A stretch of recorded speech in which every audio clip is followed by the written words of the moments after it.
Other amusement parks have, a different location. They have a different, I would say, connection with the surrounding areas. We are really in the middle of the city. So as you can imagine, in terms of that, connection with the community, we are, completely integrated. And that allows us really to, also have the opportunity to identify very, very talented people, extremely talented people. Welcome to the Attraction Pros podcast, where we discuss the latest trends and challenges facing the attractions industry today. We chat with some of the top leaders in the field and provide resources that will help develop your career in this great industry. I am Josh Liebman. I am obsessed with the guest experience and helping attractions make that their top priority for success. And I'm Matt Heller. I am passionate about organizational effectiveness, leadership development, and employee engagement. Now sit upright, hold on tight, and get ready for the Attraction Pros podcast. Calling all thrill makers, fun creators, and attraction pros. Get ready for the ride of a lifetime at IAAPA Expo 2023, the global attractions industry's premier event. Join us in Orlando, November 13th to the 17th for a week of learning, networking, and exploring trends and new technologies. Discover innovative solutions for growth that will supercharge your business and enhance your career. Register by November 10th at IAAPA.org/IAAPA Expo. That's IAAPA.org/IAAPA EXPO to save up to 30% and get an additional $10 off with the code APROS. That's APROS. We'll be there, and we hope to see you too. Hey, Matt, how's it going? Well, Josh, it's going fantastically. How are you? Doing great. Question for you. You got it. Matt, if I were to set a 10-minute timer right now, how many hot dogs do you think you could eat in that time? Well, I'm no Joey Chestnut, but I don't know. I mean, like if it's like a challenge, I could probably eat quite a few. That's a great question. Do you know how many you could eat? I don't know how many I could eat. I'm also no Joey Chestnut, but in preparation for this little banter intro, I did look up that his record is 76 hot dogs and buns in 10 minutes. And not just any hot dog, Nathan's hot dogs. Nathan's famous hot dogs. I do hear that they soak the buns in water or something to make it easier to eat or swallow, just without chewing, just to eat them like a snake. They just like slither them in. I don't know. Yes. I also looked up that they could have multiple different, they could have like a soft drink if they want, but most just choose water, which makes sense. They can also have condiments, but most choose not to. I would think so. Empty calories, when you're trying to, nutrition. And all of that takes up room when you're trying to set the record for how many hot dogs you can eat in a short amount of time. Yeah. Anyway, the reason I ask this is because our guest today, Alessandro Zamperla, did not win a world record for a Nathan's hot dog eating contest, but he did begin his career early on in his career, was flipping hot dogs, Nathan's hot dogs, at Coney Island in New York City. Now, I know you said you have not been there, but when you go, you're going to have a Nathan's. You're going to have it right there at Coney Island. When I was up there a few months ago, I got to do that. And, it's a hot dog. It's Nathan's famous hot dog, right? But there's something special about eating a Nathan's there on Coney Island with the coasters behind you, the cyclones right there. There's kind of something special about that atmosphere. I can imagine that it probably just brings you back in time to the nostalgic amusement park days of yesteryear. Is that what the feeling is like? I think that, and the fact that you're right in the middle of New York City, is part of that, right in Brooklyn there. But as coaster nerds, as somewhat aficionados of coaster history, I do think that it brought back to me, it made me think of what might have been happening here when the Cyclone first opened, or when Coney Island was first in its heyday, and what that might have been like to hang out there. Yeah, definitely a historic place, but also something very relevant and very focused on today and moving forward into the future. Absolutely. And we get to talk to Alessandro Zamperla. He is president and CEO of Central Amusement International, Inc., which is the company that owns and manages Luna Park and Coney Island, where you can get that Nathan's Famous hot dog and eat it right in front of the Cyclone right there on the boardwalk. You can, absolutely. And there's a lot of other things you can do there too. And what I really loved about this conversation is how often Alessandro said the word joy. That might be a fun game. Like, how many times did he say it? Like, listen to the podcast and count them, because he talked about pure joy. He talked about joy that families feel when they come to the park, and just really being able to be the steward of so many memories and creating memories for people, new memories that people can take with them and enjoy as families. So it was a pretty joyful conversation, I would say. It was a joyful conversation, and talk about just someone who has just so much passion for the industry, for not even, I don't even want to say the business, because he talked about it from such a bigger standpoint than being the business. He talked about needing to have the passion, needing to have the heart, and loving what you're doing, and embracing authenticity was one thing that he said as well. And I think, this is episode, 316 on this podcast. If we were to go back to the previous 315 episodes, and if we were to find a theme that tied a lot of episodes together, I think the word authentic and authenticity has really made its way into many conversations that we've had with people, and probably conversations we've just had without a guest as well, of just realizing how important that is to, whether it's your career, whether it's your business, whether it's your leadership, whether it's your guest experience, and being authentic at all times. Well, what that makes me think of are the people that have attracted to this industry of attractions, right? Or have been attracted to this industry. I don't think I said that right. But anyway, the people that have come into this industry and stayed and made it a career, they're probably doing so partially because they have a passion for the industry, or they have a passion for service or leadership or marketing or whatever it happens to be. And this arena allows them to be authentic. And so I think when you kind of peel back the onion of what makes people successful in life in general, it's when they can be themselves, and they kind of wave their weird flag, right? And they can say, this is me, and the industry embraces them. So you absolutely hear the authentic, passionate Alessandro speaking today. And like you said, in those other episodes that we've done, and I'm guessing in future episodes, we're going to find even more authentic people that will be able to share their passion as well. I think so too. And we definitely can't avoid the fact that Alessandro's last name is in fact Zamperla.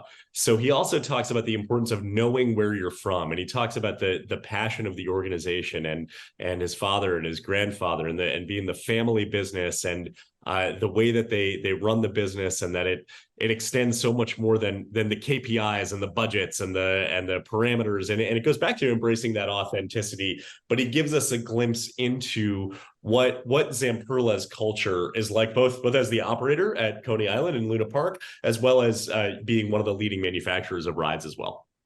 And what I really appreciate, you kind of touched on a second ago, is how they really marry the nostalgia of the past, but also embrace, progress and moving forward and new technology. Because there are a lot of people who grew up around Coney Island and Luna Park that remember it from, years and years ago. And for them to go get a Nathan's and ride the Cyclone, I mean, it's like reliving their childhood. So, it's great to see them embrace that nostalgia, but also really look toward the future. So should we grab a hot dog, jump on the Cyclone, and get to this interview with Alessandro? Let's do it all. Alessandro, welcome to the Attraction Pros podcast. How you doing today? Doing great, Matt.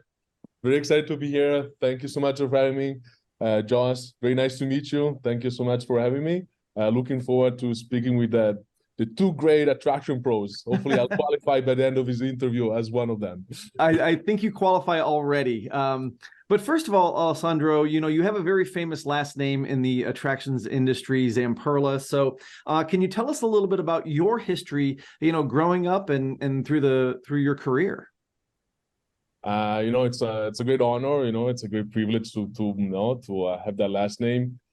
Two inductees in IAAPA Hall of Fame. My grandfather Antonio, my father Alberto, and more importantly, a lot of great passion, a lot of great ideas. Always a great innovative spirit, and the best, I would say, job in the world. Creating memories for people.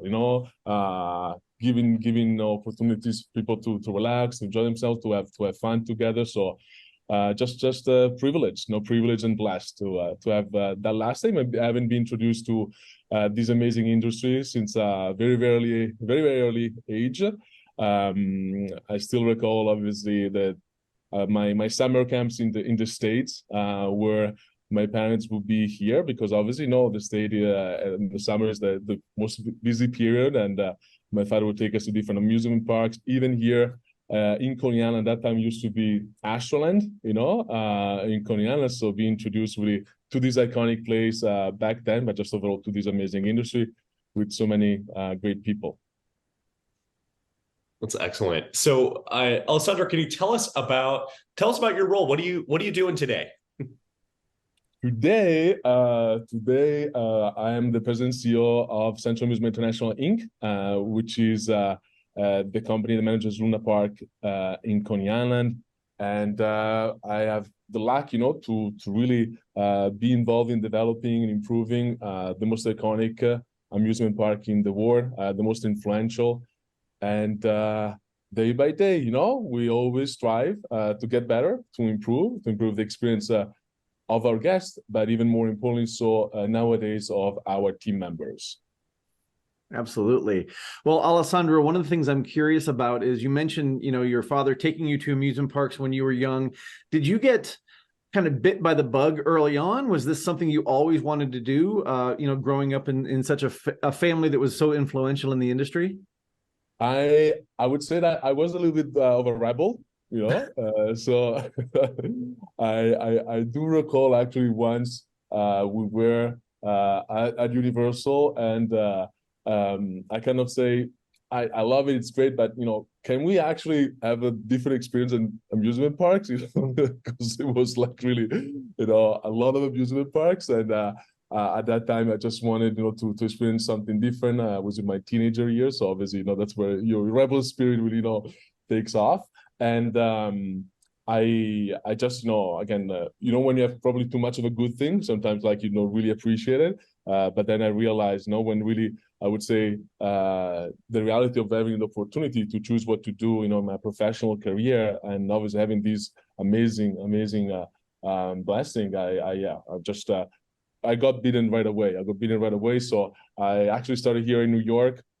They figured that since you're in New York, in Coney Island, the first great experience would be actually flipping Nathan's hot dogs. So that's where I started. I started in food and beverage, in the back of the house, and just again like having that opportunity to connect with people in a direct way and giving them something that is so unique and creates an amazing feeling that I would describe as pure joy is really again just I cannot really express fully in words what's really the meaning of that, but really gives you a lot of sense of purpose, a lot of sense of appreciation, a lot of sense of being rewarded. So that's how I started. I actually had a period, again, always in my teenager years, I thought I would become an NBA player. So that was kind of like my dream career. Fortunately, I didn't grow up that tall, and my three-pointer wasn't that good. So I obviously veered into studying economics and political science here at Columbia University in New York, and then I started working here at Luna Park in Coney Island. What we were gonna ask you is if you weren't in this industry, what would you be doing? So I appreciate you answering that right there. You mentioned that kind of early on, you talked about the experience, with Nathan's Hot Dogs and sort of kind of finding more and more passion with the business of being able to connect directly with people in a unique way. I believe that was how you phrased it. I wonder if you could expand on that and what that means for you. It just, that unique moment where you are, in the case of, for example, food and beverage, you're obviously feeding somebody, so you're really giving not just a product, not just a service, really, again, you're giving them something that provides the full experience of being, a human, being a human being. So really connected to a much deeper level. And when you add, to that context, a unique energy setting like it is, Coney Island, like it is New York City, with the cultural meaning of, for example, something as simple as a Nathan's hot dog. Obviously the first, and most renowned, hot dog in the world, where especially for us, Americans, the cultural aspect, the historical aspect of even those, products, services, and so on, they take really a much greater role, because it's really, part of, intrinsic part of our culture. The amusement industry, it's ours, then obviously, it got exported, everybody, I appreciate it. Actually, that's how, we consider Luna Park the most influential park, because you go to Italy, you don't say I go to an amusement park, you say I go to Luna Park. So you say io vado a Luna Park, like in Spain, in so many different countries, Luna Park is really the synonym of amusement park. So again, then that really, really shows and really kind of explain how significant it is to us. The amusement industry, the popular culture experiences, like, for example, having, a very simple lunch with a hot dog and a lemonade or a root beer. So something really, really simple, but again, very meaningful. Well, I personally like to pair that that hot dog with a strawberry shake, which I did last time I was up there at Luna Park, and it was outstanding. But one of the things I'm curious about, Alessandro, is, Luna Park's been around for a long time. I think it was 120 years you're celebrating now. So it's had a great history, but it's also had some periods where the environment wasn't so positive there. And I know you're doing a lot of work to really bring back families and bring back the joy that is Luna Park and Coney Island. Are you still fighting any of that bad reputation that was going on, many years ago? I would say that it's not even we're fighting, we actually embracing the authenticity. It is the people's playground. It is so much, intertwined with the human experience. The human experience is not, a sugar-coated, fake facade. It is actually an ups and downs. It is a roller coaster, So again, through actually the moments of difficulty, that's when you appreciate even more so, the times of, of pure joy, of pure, exhilaration. And that's really what we really are proud of, because again, Coney Island, since the 1900s, especially thinking about like the tough times. So obviously we had a pretty tough time very recently, called the COVID-19 pandemic, where specifically New York State had some stringent regulations.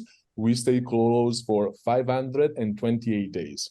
So that's a pretty, it's pretty long, 528 days. New Jersey was open, Connecticut was open, but New York State was closed. So pretty, tough time. But again, having gone through that, having really appreciated what connects us, what makes us, really actually what is our role within, the socioeconomic structure, which is really, again, to provide that pure joy, that pure moment of togetherness. The best day of my career was actually reopening Luna Park on April 9th, 2021. Like, I'm ever in shivers just by talking about it. Because again, like, just the seeing, the people coming in, feeling, their energy, listening to their laughters and to their screams, it was really just, kind of overjoyed. Like, it was really amazing. So I do believe that, it's really actually, through the tough times that kind of you shape yourself as, an individual, as a team, as an organization. You can really then, appreciate and be grateful, for what you are now kind of developing and working towards. Can we talk more about that day? of reopening Coney Island. You said it was the best day of your life, and you talked a little bit of just the energy and professional, because otherwise professional. Yes. So, Love the disclaimer there, right? yeah. Can you talk about what you were observing that day that really aligned it with how important, how significant, you use the word influential, Coney Island is to, you talk about the human experience and just being able to see that breath of fresh air again. So think about this, Coney Island, very much intertwined, nestled in Brooklyn, South Brooklyn, New York. We had people around probably many blocks, from the subway station to the gates, and just again, that humming, kind of like a expectation and anticipation, and really just that again, I find it difficult to describe, because that energy is something that you really can feel, you can perceive, you can, but it's difficult then you have to live it, Again, using other cliches, almost like, again, talking about best, times in my life, when you witness the birth of your child, it's something that you can say it, but, there's nothing like living it.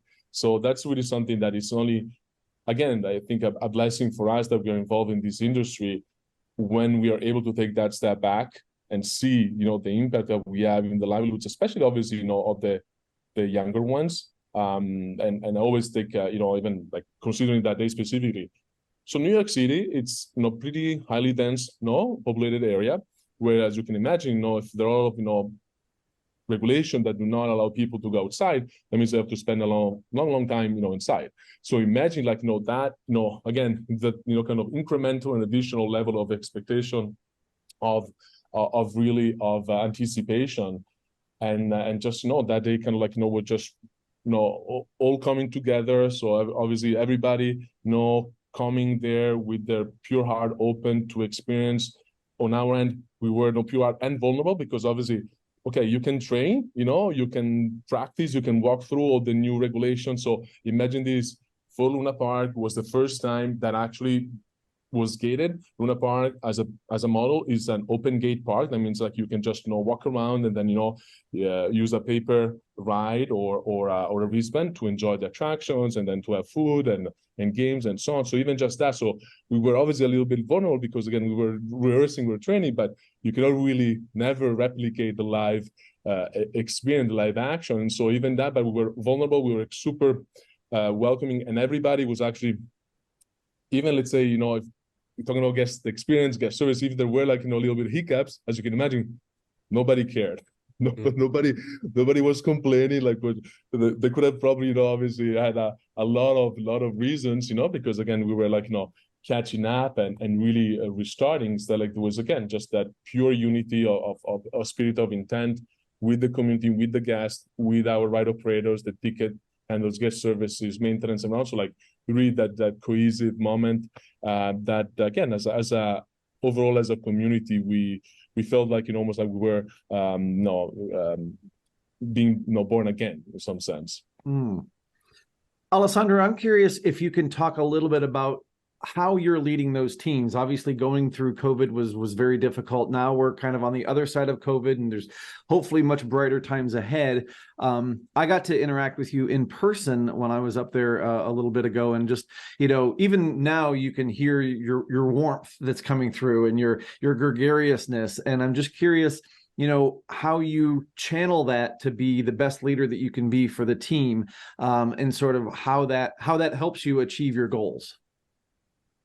I'm at the service of the team. So I listen to them. I ask them questions regarding how can I help them, to really achieve their potential.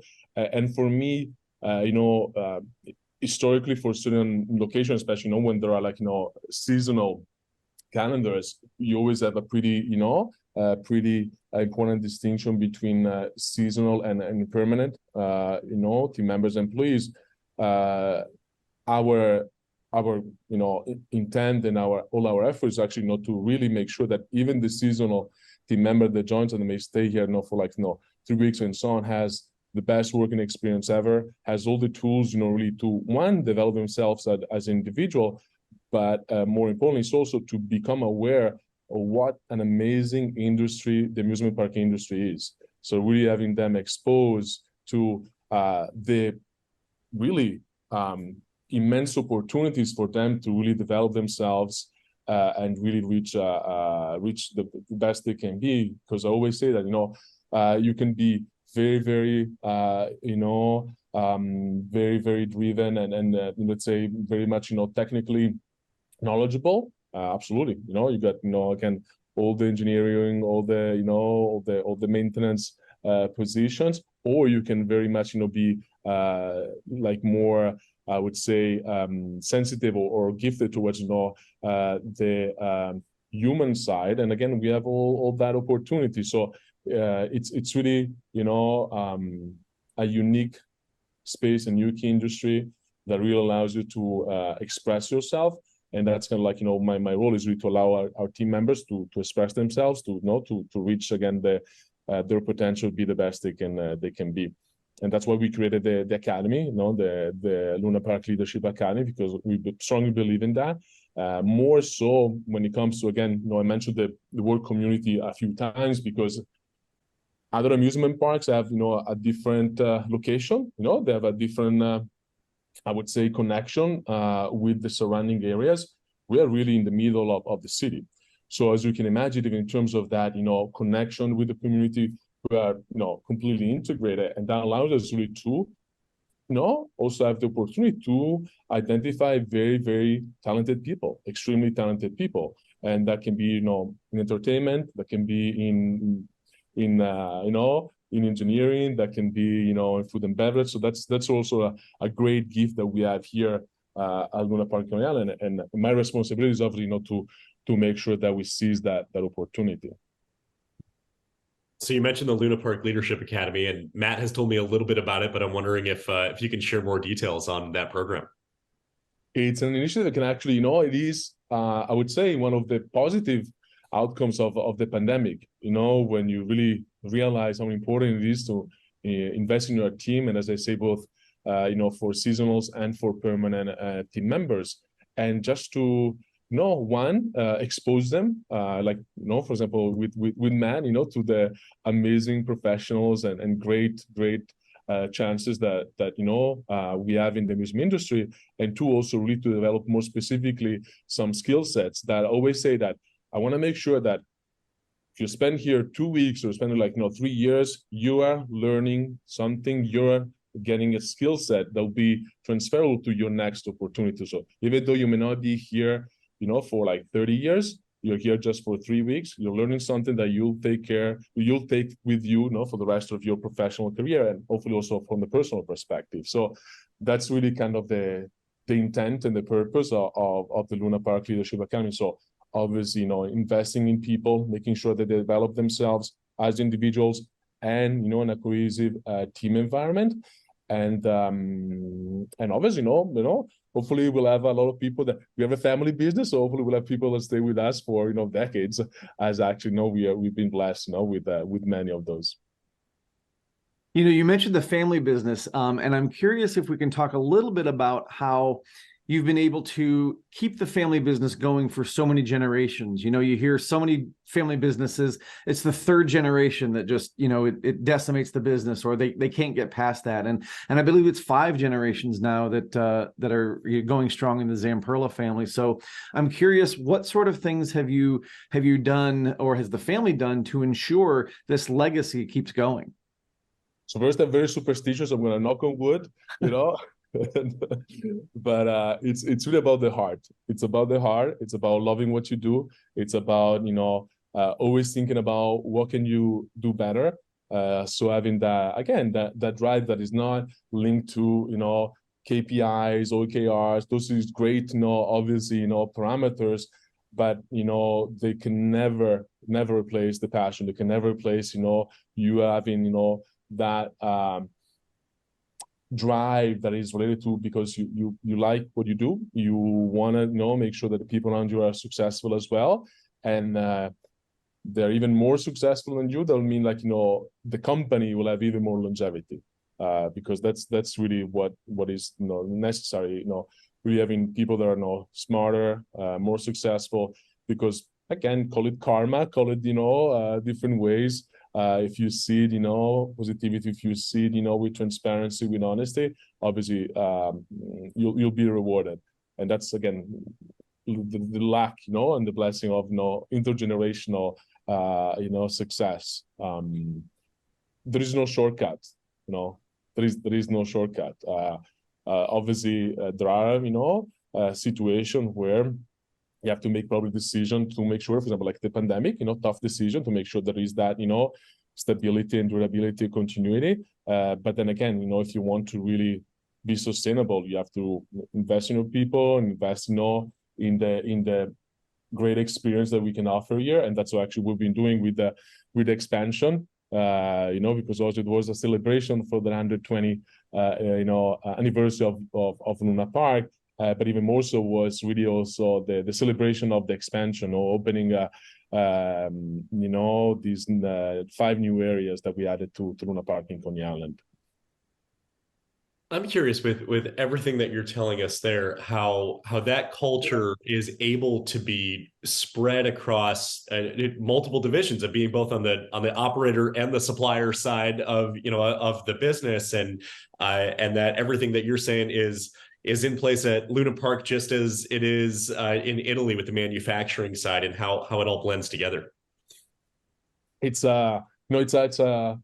culture is a very now heavy and very popular terminology, and we go back to to making sure that your workplace environment is positive, that everybody is pulling in the same direction, that people feel supported, that people feel trusted, that people feel empowered. And that is really, the only way to give that, sustainability, continuity, and longevity. And I have to say, obviously, in terms of the amusement park development and operations, we're a bit younger than the manufacturing side.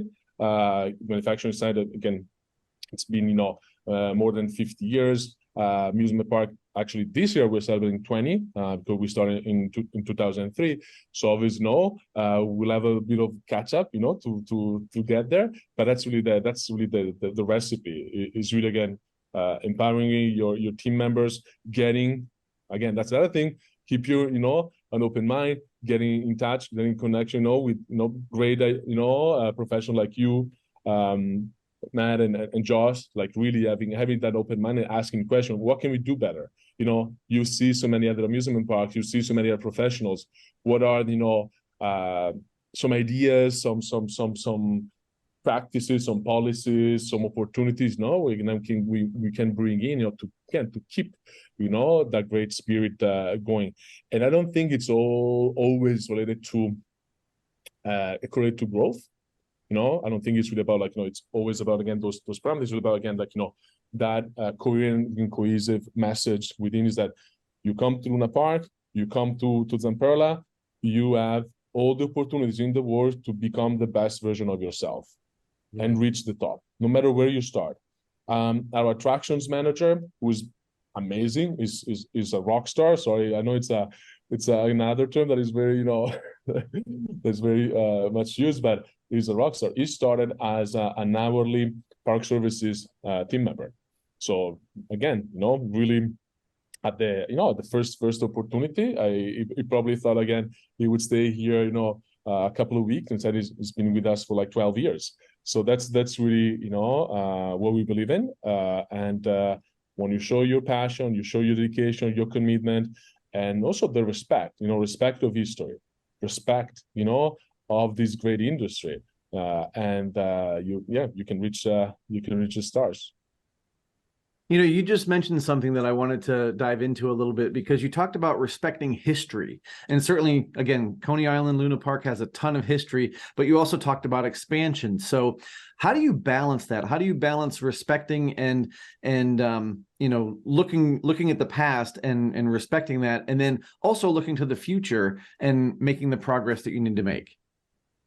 We say we make history with the future, so by really, embracing that, innovative spirit, by embracing that continuous improvement, by embracing obviously, the inputs, that a place like this, is giving us.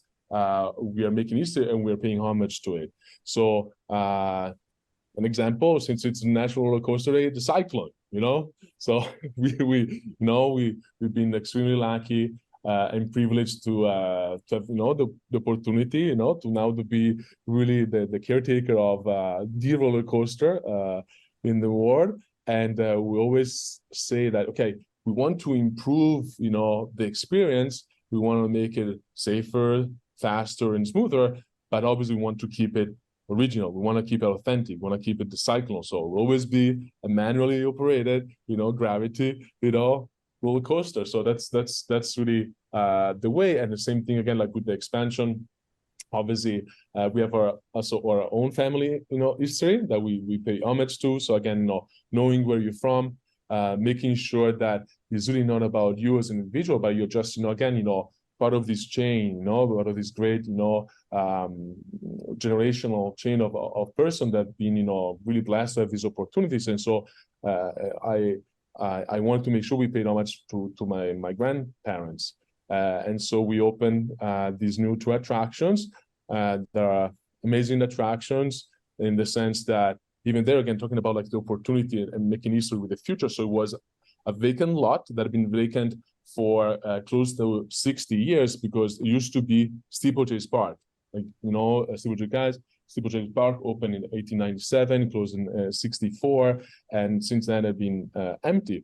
And so we actually had the opportunity to develop an amazing attraction, amazing experience that has an intertwined roller coaster, family roller coaster, and super flume, which is really a unique and an amazing experience because they're intertwined, because we're a bit romantic, with the Italian, roots. So we name, the coaster after my grandfather Antonio, so Tony's Express, and the flume ride after my grandmother Letizia, so Letty's Treasure, and they're intertwined, so they're together. So that's really how we believe we interpret. Again, you pay homage to the past. You really, even there, you take the lessons from the past, and then you think about how can you integrate technology, how you can integrate obviously these great opportunities in terms of immersive experiences, so that again you keep that authenticity, but always with the spirit of innovation. That's so cool. Thank you for sharing that. And the way you described it is what'd you say? You honor history with the future. You honor the future with history, or I can't remember what you said, but it is also not just distinctly Coney Island, but it is distinctly Zamperla as well. And Zamperla is putting its stamp on the park. Curious as far as you personally putting Alessandro's stamp on the park as well, and how you are doing that too.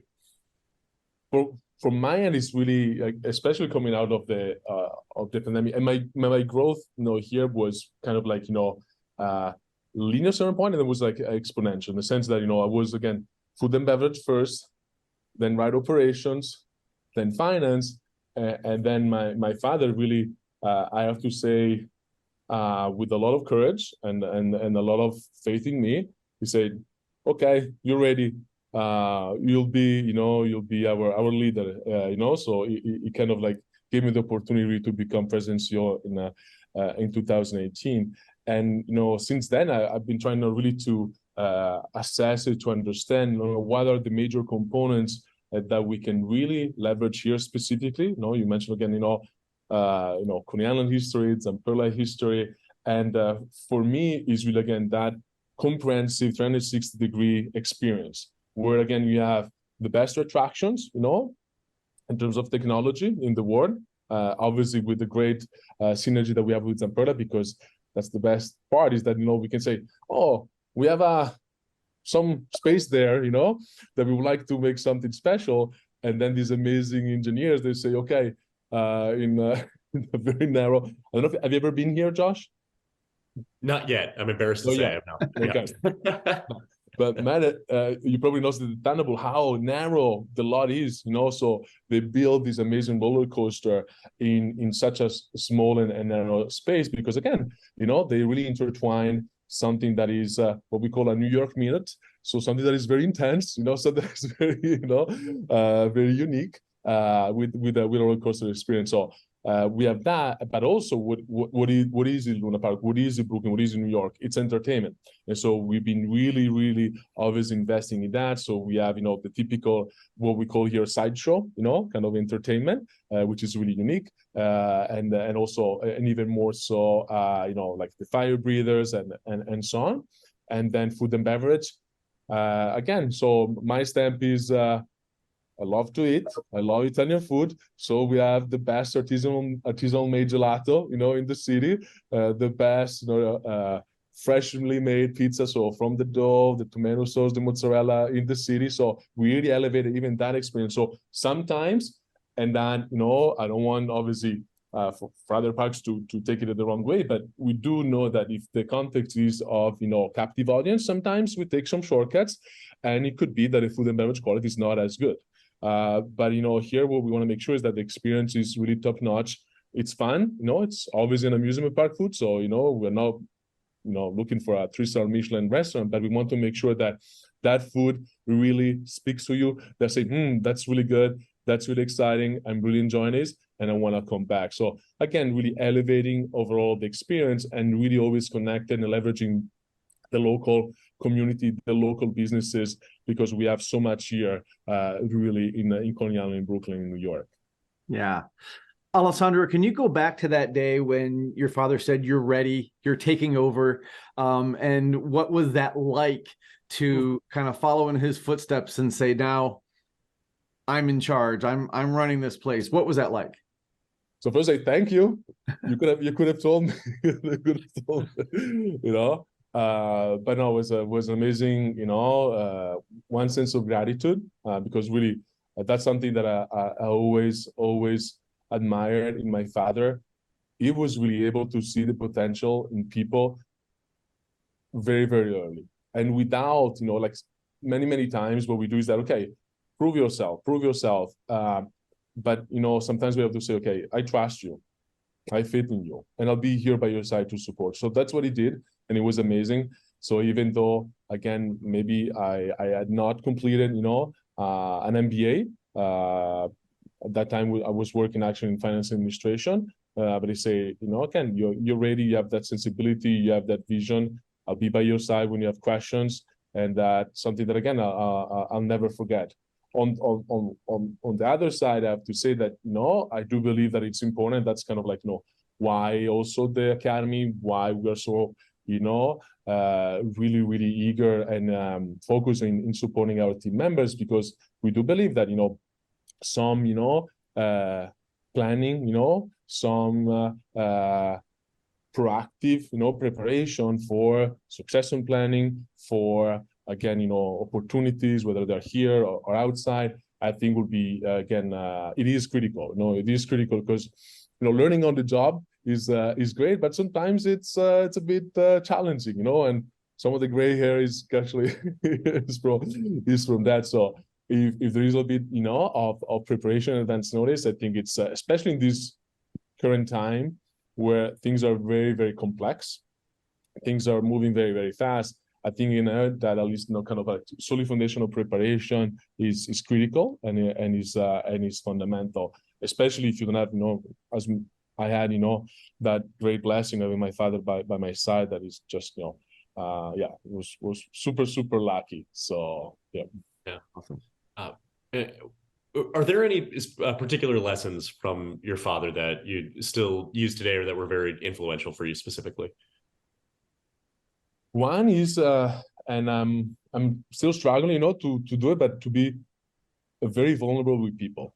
Do not be afraid, do not put up too many fences. Like really open yourself. Sometimes again you can get hurt, but most of the times people are good, and actually they'll thrive and they'll really support you. They'll help you a lot. So one is that, and the other lesson is really like what you do. Like really enjoy it. So have fun what you do. So it's not just obviously those parameters, those numbers that you want to reach, and that growth or that opportunity of, we as organization, but it's really, again, take take really joy in the small thing, like, for example, serving or seeing, people really serving and enjoying, that burger or the gelato, or that ride, especially with the new ones. The flume ride is positioned in a way that you can really see the faces of the people after the splash. And the splash is a real splash. You get wet, like really drenched. So like you really see that reaction. And even just that, taking the moment of enjoying, what we do, enjoying also what obviously the fruits, of the time that we spend here really brings. It's critical. Because again, if you're just chasing numbers, it's infinite. It's infinite. It'll never be, fulfilled. It'll never be, satisfied. Never be happy. So that's another thing that I really carry with me from my father. Yeah. Well, Alessandro, as we are talking about having fun and joy, I can't not bring up the cyclone. I know you've mentioned it already. And again, like you mentioned, it is National Roller Coaster Day as we are recording this episode. So I have one question for you about the cyclone. Front seat or back seat, which is better? Ooh. I mean, with this air, it has to be front seat, right? It's for me, just, that being, exposed, again, right away from the drop. I really like the front, and it's just, it's special, and we were saying it gets better, it keeps getting, smoother and faster, and it's just, an amazing experience also when you're cognizant and aware of the location, because talking about, National Roller Coaster Day, the location of the cyclone is the location of the Switchback Railway, first roller coaster ever built in America. So really, again, having that awareness, having, that, really understanding of the history, the legacy, and again, I always say the energy. I believe, again, all these, since 1884, so we're probably now billions of people that have been there, they've screamed, they've enjoyed themselves, they've shared this amazing experience. You feel it, and it's, again, it's just an amazing honor and privilege to be here. Obviously today, part of our, kind of a little bit team building, we have to go on a few courses. Minnie Mouse, probably I don't fit, so I'll definitely, I will definitely be for the cyclone. And the Tony's Express, the Thunderbolt. It's again, it's really, as I said, going back to what I just shared regarding my father, also taking that moment to enjoy what we do, which is, again, really an amazing blessing. We are really creating memories and giving fun in the safest industry, and we have to be proud and also, again, have fun with it from time to time. Yeah. Alessandro, I feel like I want to keep talking to you for many more hours, but respect for your time as well as for our audience, as well as we start to wind this down. If people want to learn more about Central Amusement International, Luna Park, Coney Island, or get a hold of you directly, where would you send them? So we have a website, which is www.lunaparknyc.com, where you can really learn everything about Luna Park, our attractions, our food and beverage, our retail, our entertainment, and also some history, which is always important. And then if they want to contact me, then please connect with me through LinkedIn. I'm on LinkedIn, Alessandro Zamperla, and I don't think there are that many, so should be pretty easy to get in touch with me on that platform. Awesome. Well, thank you, Alessandro, for your time today. Like Josh said, we could keep talking for hours, I'm sure. But this has been just a fascinating conversation, and we really appreciate your time. And for everybody out there who's watching and listening, just remember, we are all Attraction Pros. Thanks for listening to the Attraction Pros podcast. Make sure to subscribe so you can tune in when new episodes release. And even better, please leave us a review on iTunes. For more information, visit attractionpros.com.